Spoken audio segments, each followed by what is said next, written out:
Berpikir secara berlebihan bisa membuat Anda semakin stres dan bahkan menjadi gila. Jika permasalahan pada diri Anda pendam sendiri, kemungkinan besar Anda akan menjadi terpuruk.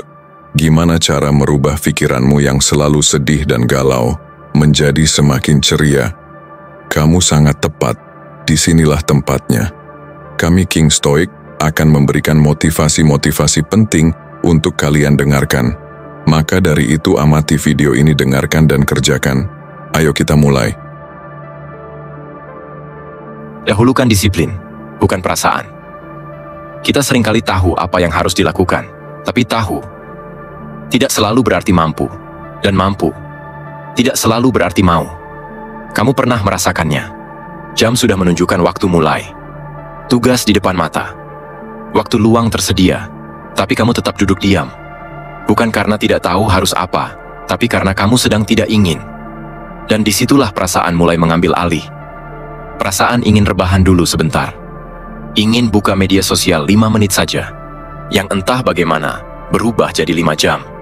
Ingin menunda sampai suasana hati membaik, energi kembali, atau motivasi datang sendiri. Tapi kamu juga tahu, motivasi tidak pernah datang. Atau kalaupun datang, dia jarang bertahan. Karena kalau kamu terus menunggu untuk merasa ingin sebelum bertindak, hidupmu akan dipimpin oleh sesuatu yang paling tidak stabil dalam dirimu. Mood. Dan seperti yang kita bahas di poin sebelumnya, begitu kamu menyerahkan kendali pada hal-hal di luar dirimu, kamu sudah kehilangan arah. Perasaan memang penting, tapi bukan untuk dijadikan komando. Perasaan itu petunjuk, bukan pemimpin. Tantangannya, perasaan punya suara yang lebih keras daripada disiplin. Perasaan tahu cara membujuk. Disiplin hanya menawarkan hasil. Tapi kalau kamu perhatikan orang-orang yang kamu kagumi, bukan karena mereka selalu semangat, tapi karena mereka tetap jalan meskipun tidak semangat. Mereka tetap bangun pagi meskipun ngantuk, tetap olahraga meskipun tidak suka, tetap belajar meskipun tidak mood. Dan bukan karena mereka tidak merasa capek, tapi karena mereka memilih untuk tidak dikendalikan oleh rasa capek. Ada masa di mana kamu harus akui bahwa hidup bukan soal apa yang kamu rasakan, tapi soal apa yang kamu selesaikan. Karena kalau hidupmu hanya dijalankan berdasarkan emosi, kamu akan terus berputar di tempat. Seseorang pernah berkata, jika kamu hanya bergerak saat merasa ingin, kamu akan kalah oleh mereka yang bergerak meski sedang tidak ingin. Dan itu bukan motivasi, itu fakta. Coba pikir baik-baik. Apa yang akan terjadi kalau selama 7 hari penuh kamu menjalani hidup hanya berdasarkan perasaan? Kamu bangun hanya kalau kamu merasa semangat. Kamu kerja kalau lagi happy. Kamu makan sehat kalau mood. Kamu belajar kalau terinspirasi. Apa yang akan tersisa? Mungkin kacau. Bukan berarti kamu tidak boleh merasa. Tapi kamu tidak bisa menunggu semua terasa tepat untuk mulai. Karena kalau kamu perhatikan lebih jauh, ada pola yang diam-diam kita ikuti. Saat kamu menunda karena tidak mood, otakmu dapat hadiah kecil berupa kenyamanan. Rasa tenang sesaat. Dan setiap kali kamu mengulang itu, otak mulai belajar bahwa menunda itu menyenangkan. Dan itulah yang disebut sistem penghargaan dopamin. Masalahnya, rasa senang itu palsu. Sementara penyesalan yang datang kemudian nyata. Dan kamu pasti tahu rasa itu. Rasa bersalah setelah seharian tidak melakukan apa-apa. Rasa malu karena tahu kamu bisa lebih, tapi kamu pilih rebahan. Rasa cemas karena besok sudah dekat, dan hari ini kamu buang begitu saja. Lucunya, kita tahu bahwa disiplin itu penting, tapi tetap saja kita jadikan perasaan sebagai alasan. Lagi capek, lagi stres, lagi nggak sanggup. Padahal, bisa jadi bukan karena kamu capek secara fisik, tapi kamu lelah dengan dirimu sendiri. Dan perasaan itu tidak akan hilang sampai kamu bergerak. Disiplin bukan tentang jadi robot, bukan tentang keras kepala, tapi tentang berani menjaga komitmen, bahkan ketika perasaan tidak lagi mendukung. Tentang memberi ruang pada logika untuk memimpin saat emosi ingin kabur. Dan menariknya, semakin kamu latih disiplin, semakin kamu bebas. Karena kamu tidak lagi menunggu mood baik untuk bergerak. Kamu bergerak dulu, dan mood akan menyusul. Kadang justru tindakan sederhana, seperti mandi, membuka laptop, atau mencatat to-do list, bisa mengubah seluruh keadaan emosi dalam sehari. Ini bukan teori kosong. Ini hal yang sudah dibuktikan berkali-kali. Dalam studi psikologi, keputusan-keputusan kecil di awal hari terbukti memengaruhi konsistensi dan kejelasan arah seseorang dalam jangka panjang. Otak kita merespons aksi lebih kuat daripada niat. Jadi, daripada sibuk meyakinkan diri sendiri bahwa kamu harus merasa siap dulu, coba balikan logikanya. Mulai dulu. Rasa siap akan datang belakangan. Kalau kamu masih merasa bingung bagaimana mulai membangun disiplin, kuncinya bukan pada niat besar, tapi konsistensi kecil. Mulai dari rutinitas yang bisa kamu jaga, bahkan saat kamu sedang tidak semangat. Bangun pagi, minum air putih, menulis 1 kalimat, menyusun tempat tidur. Hal remeh yang tidak bergantung pada mood. Dan ketika kamu berhasil menyelesaikan satu hal, kamu membuktikan ke otakmu bahwa kamu bisa.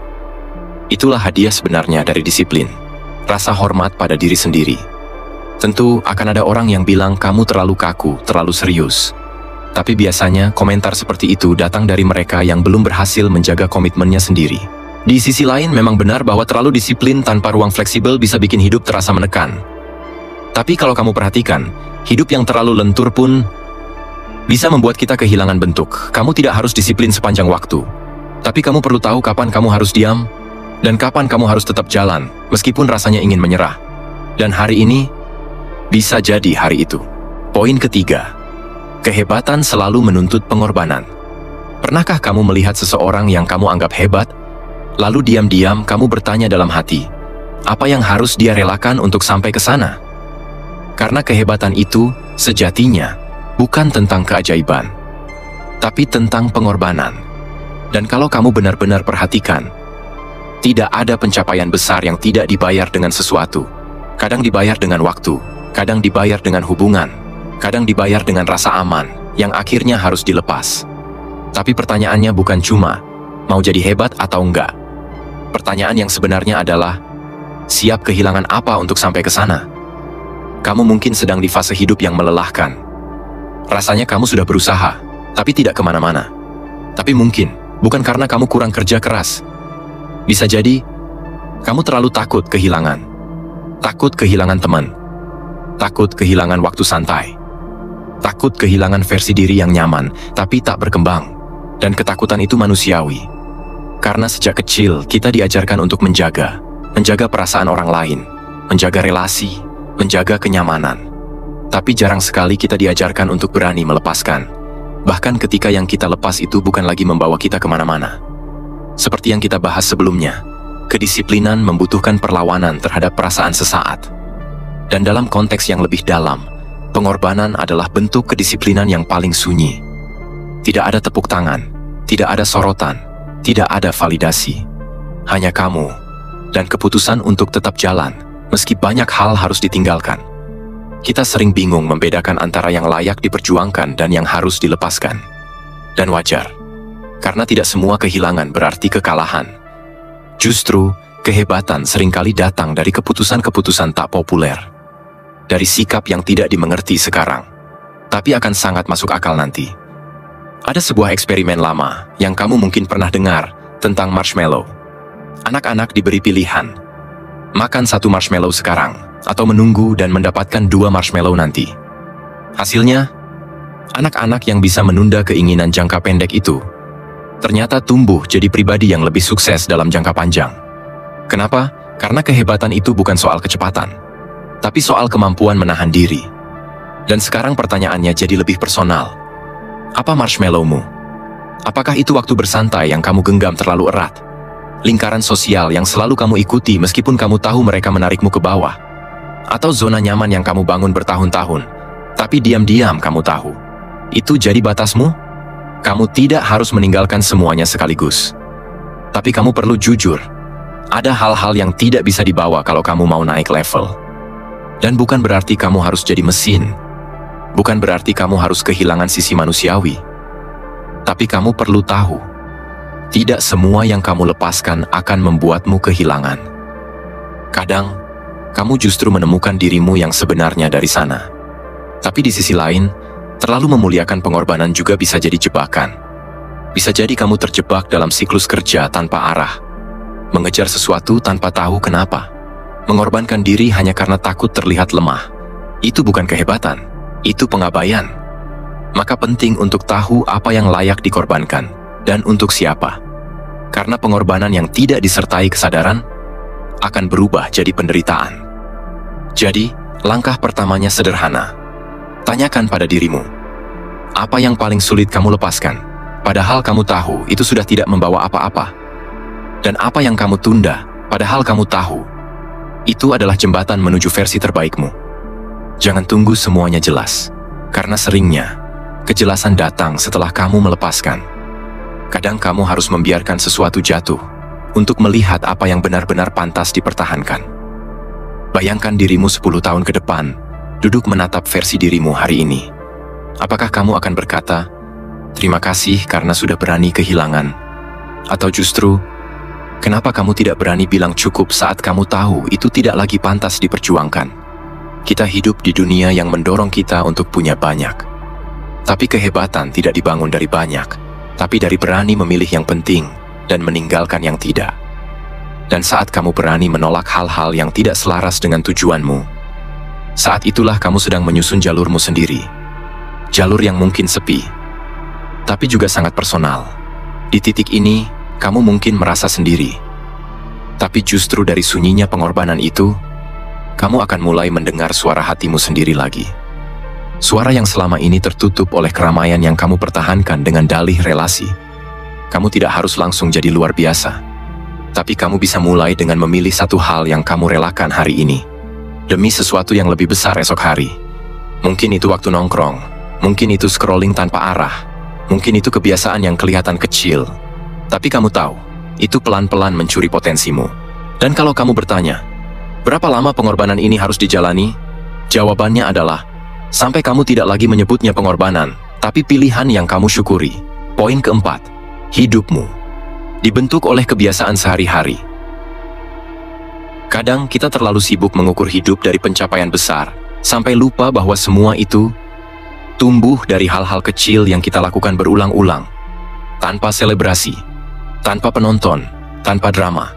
Seperti yang sudah kita bahas di poin sebelumnya, kehebatan selalu menuntut pengorbanan. Tapi pengorbanan itu tidak selalu datang dalam bentuk yang dramatis. Kadang, bentuk paling sunyi dari pengorbanan adalah memilih bangun 10 menit lebih pagi, mematikan notifikasi, menolak satu scroll tambahan, dan tetap melangkah meskipun tidak ada yang menyorot. Itu kenapa kebiasaan harian jadi titik penting yang sering kita sepelekan. Karena, jujur saja, rasanya lebih seru bicara soal rencana besar, mimpi 5 tahun ke depan, atau tujuan jangka panjang. Tapi begitu bicara soal tidur lebih cepat, olahraga rutin, baca 5 halaman buku, semuanya terdengar biasa. Padahal di sanalah semuanya tumbuh.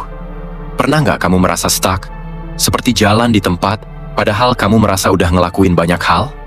Bisa jadi, bukan soal seberapa keras kamu kerja, tapi seberapa konsisten kamu membentuk ulang kebiasaanmu. Karena yang sering kita lupa adalah, kita bukan hasil dari niat-niat besar, tapi dari tindakan-tindakan kecil yang kita lakukan setiap hari, dengan atau tanpa motivasi. Dan menariknya, kebiasaan itu netral. Dia nggak peduli kamu siapa. Dia hanya tahu, kalau kamu terus lakukan ini, aku akan bentuk ulang siapa dirimu. Kamu mungkin berpikir, aku orangnya pelupa, susah disiplin. Tapi apa iya? Itu benar-benar sifatmu? Atau sebenarnya, itu adalah hasil dari kebiasaanmu yang sudah terbentuk begitu kuat? Dalam banyak studi, otak kita dibentuk oleh pengulangan. Jalur saraf yang sering dipakai akan semakin kuat. Itu sebabnya, ketika kamu sudah terbiasa menunda, otakmu mulai merasa itu adalah bagian dari siapa dirimu. Tapi kabar baiknya, jalur itu bisa dibentuk ulang. Yang perlu kamu tahu, perubahan itu nggak harus dimulai dari lompatan besar. Justru kebiasaan yang paling efektif adalah yang begitu kecil sampai nggak bisa kamu tolak. Kayak bangun pagi dan langsung lipat selimut. Atau setiap malam menulis satu kalimat refleksi sebelum tidur. Kelihatannya sepele,